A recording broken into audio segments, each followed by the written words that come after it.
You ask Tiger to solve.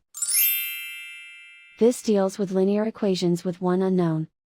The final result is x equals -3/4. Let's solve it step by step. Simplify the expression. Group like terms. Simplify the arithmetic. Group all constants on the right side of the equation. Subtract 6 from both sides. Simplify the arithmetic.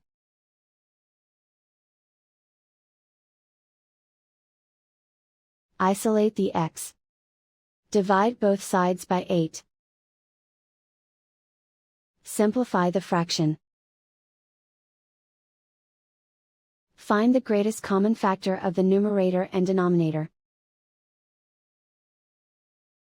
Factor out and cancel the greatest common factor. And so the final result is x equals -3/4.